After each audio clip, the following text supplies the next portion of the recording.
बिस्मिल्लाहिर्रहमानिर्रहीम। अस्सलाम वालेकुम व्यूअर्स, में मंजूर नकीबी। अभी हम मिनिस्ट्री ऑफ हेल्थ की स्टेटमेंट नंबर 90 डिस्कस करेंगे अपनी वीडियो में। तफसील में जाने से पहले आपसे छोटी सी रिक्वेस्ट है कि अगर आप चैनल पर नए हैं तो चैनल को ज़रूर सब्सक्राइब करें ताकि आपको ओमान की अपडेट टाइम पे मिल सके। इंशाल्लाह आज बहुत सारी उम्मीद है कि आज काफ़ी अच्छी न्यूज़ आ जाएं। हो सकता है मतरे का जो कर्फ्यू जैसी सिचुएशन है वहाँ पे जो आइसोलेट किया हुआ है पूरे ओमान से उसको हो सकता है आज खोल दिया जाए। बहुत ज़्यादा उम्मीद की जा रही है। तो स्टेटमेंट नंबर 90 में ओमान की मिनिस्ट्री ऑफ हेल्थ ने बताया है कि 255 नए केस सामने आ गए हैं और इन 255 लोगों में ओमानी लोग 166 हैं और जो खारजी लोग हैं वो 89 हैं। आज बहुत ज्यादा फर्क आ रहा है।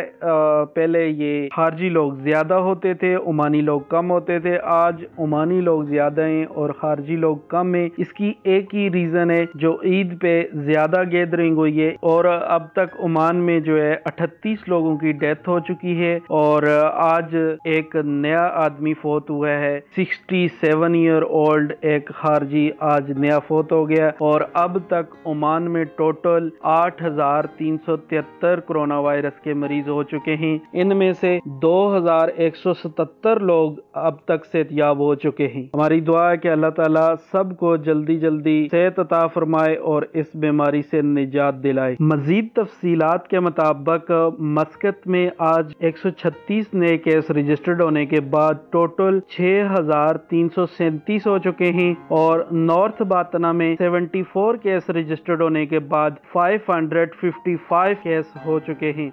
अलवस्त में आज 15 नए केस रजिस्टर्ड हुए हैं और ये 8 केस हम्मा में रजिस्टर्ड हुए हैं और 7 केस दुकुम में नए रजिस्टर्ड हो गए।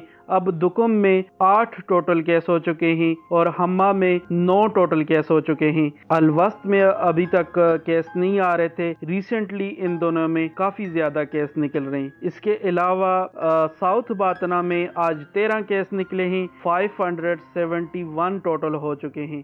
नॉर्थ शर्किया में 11 केस निकल चुके हैं और 76 टोटल हैं। इसके अलावा अल-दाहलिया में 5 नए केस निकले हैं। 354 टोटल हो चुके हैं। सलाला में आज एक और नया केस निकला है और अब 27 वहां पे टोटल हो चुके हैं। और इसके अलावा साउथ शर्किया में मजीद ओमान की अपडेट से बाखबर रहने के लिए मेरा चैनल आप सब्सक्राइब करें, वीडियो को लाइक करें और कमेंट्स में अपनी राय का इज़हार जरूर कीजिएगा।